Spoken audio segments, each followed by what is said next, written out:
So for the second week in a row, I'm telling you that Monday Night Raw is not as bad, and honestly, I'm very concerned about my health and well-being. I took a psychopath test, it told me I'm batshit crazy. Other tests told me I'm pregnant, so I'm not quite sure which one is it, but definitely something's wrong. Now for the most part, Raw definitely doesn't deserve an award, but you know, we're getting less rematches, we're getting some dream matches, and stuff actually matters kinda. So yeah, I'm probably just pregnant. I'm Randy Orton. Hola mi amigos. I'm having a glitch because of Raw.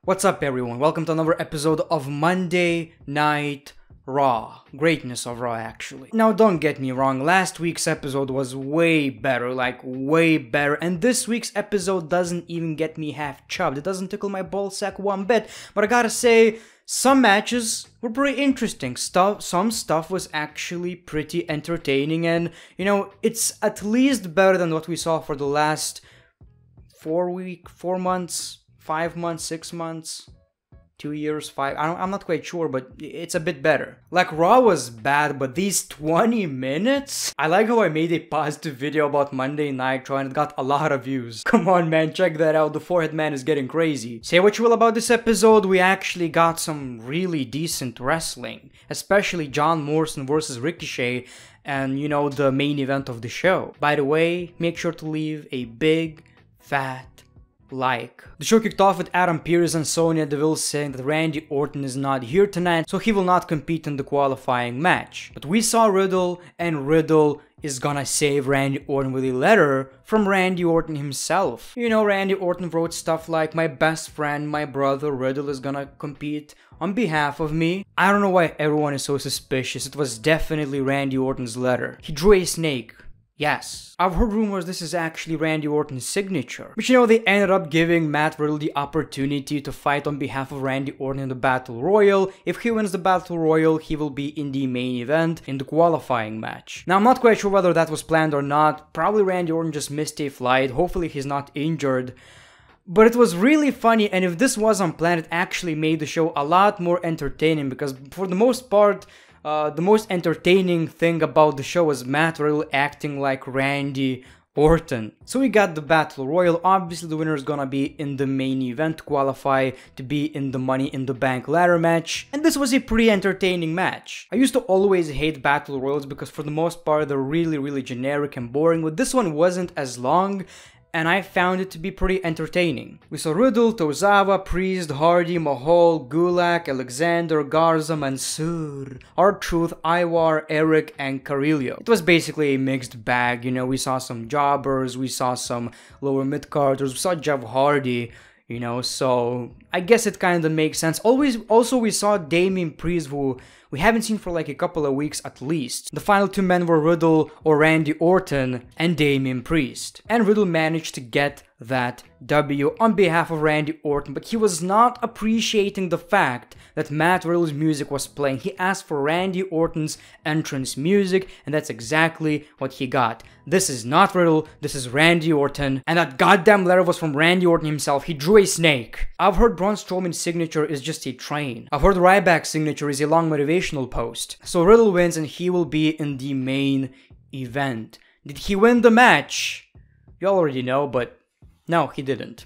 We'll talk about that later. So it turns out Nikki Cross' gimmick is this generic, you know, I'm doing it for all the children around the world and for everyone and for anyone who doesn't believe in themselves, you can achieve it. Yeah, it's pretty generic, and I don't necessarily know how I feel about this gimmick because, first of all, why are people so angry about it? Yes, it's cringe, it's really It's really cringy, we can all agree on that, but it's something we've already seen many times, and for the most part it kinda works. At the end of the day, WWE is all about characters, and what she's doing right now is at least something, at least it's different right now. You can't even say her previous gimmick was better because she didn't have one. So we saw Nikki Cross versus Shayna Baszler, and I guess this is a new tag team, Nikki Cross and Alexa Bliss, because Alexa Bliss, you know, interfered, we got some distractions, and Nikki Cross won the match. So I don't understand this whole Alexa Bliss thing. One day she's this evil little girl dressed as a child,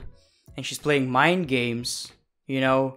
The second day, she's in a tag team with a superhero. Now, if that means that Alexa Bliss is not gonna be the major part of the show anymore and she's gonna be in a tag team, I'm all for it. You know, honestly, I can deal with that. As much as I loved Alexa Bliss's Playground, watching that every week on Monday Night Raw, sometimes closing the show, as much as I loved it. Great work, WWE. I wouldn't mind her in a tag team right now. The segment between Kofi Kingston and MVP was pretty entertaining in my opinion. Obviously, he talked about how Xavier Woods was attacked after the match by Bobby Lashley and how he can't stop thinking about it and he's gonna get his revenge, of course. Kofi Kingston also claims that Bobby Lashley is getting soft. Well, Kofi, you obviously didn't talk to them women because Bobby Lashley loves them women, and the last thing that Bobby Lashley is soft. Lashley is hard. It's funny how Kofi Kingston said that Bobby Lashley is not focusing on the WWE Championship anymore, and when you don't focus on the championship, eventually you lose the championship. Yes, Kofi. That is exactly what happens. That is just about right. But the segment was still pretty good. It made things a lot more personal, and obviously Kofi Kingston attacked MVP even though the man is injured. That's what I want to see. I want to see a different side of Kofi Kingston. And you know, we keep talking about that all the time, but I think it's finally for Kofi Kingston to drop the colors and be a bit more serious, at least for this rivalry. You know, his friend got attacked, probably got injured in storyline, so why don't you just come out in black pants and beat the shit out of Bobby Lashley and MVP? We need something like this right now. Now, this wasn't bad by any means, but maybe, you know, it would be a lot more effective if Kofi Kingston was like, you know what, I don't have time to wear a lot of colors, I don't have time to get my hair done, I'm just gonna go to Raw, search for MVP on Bobby Lashley, and kick their asses. Tonight is not about fun, it's about kicking asses. Maybe I'm nitpicking, sure, but that's what I would love to see. I'm losing all interest in this whole Eva Marie and Bamboozle. What's her name? Doudrop. Bamboozle sounds better. She says everyone makes mistakes and this time she can fix them or whatever. So we saw the mini tag team match, Asuka and Naomi versus Eva Marie and Doudrop, and you know, basically the same thing happened. This time Eva Marie didn't tag Doudrop.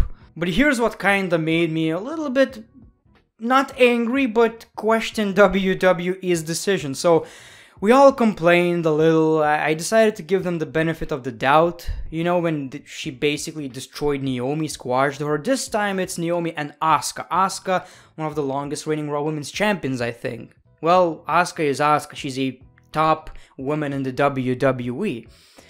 Well, Doudrop basically buried both of them this time. It was eventually a handicap match because Eva Marie didn't wrestle. It was a very short match.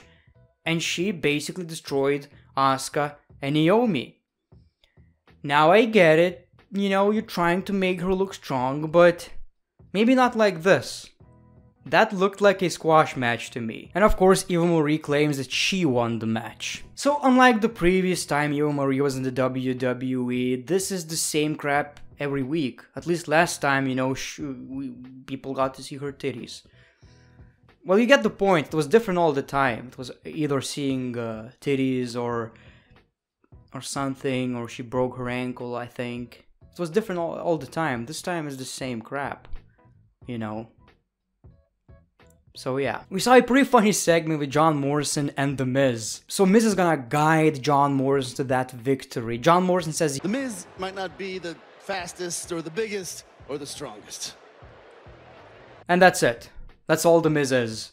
Of course, Miz says, but I'm the smartest, John. We saw Ricochet taking the microphone, and this turned into John Morrison versus Ricochet because of the disrespect. So basically, this is one of the dream matches I always had. Morrison versus Ricochet. Like, just the thought of this match, it does get me half chubbed. It tickles my ballsack. So we saw the match and it was really entertaining, but got me thinking how better this match would be if WWE gave them the freedom to do whatever they want and if this was on pay-per-view. Because yes, we saw some goofiness, you know, from The Miz, but this eventually turned into a pretty cool spot, so I couldn't complain. And of course, this match ended in one of the best spots I've seen this year so far. Probably the best one, I'm not quite sure. But we just saw Ricochet flying on top of Morrison, who was sitting on a barricade, and that's how the match ended, which makes things even better, you know. Stuff actually matters. This was painful and they couldn't get back into the ring. What a cool spot, man. Like, it's rare that I remember a specific cool spot from the WWE show if it's not a pay-per-view. I'll remember this. This was a really cool spot. Maybe WWE could have done a better job, you know, and not film John Morrison sitting and waiting.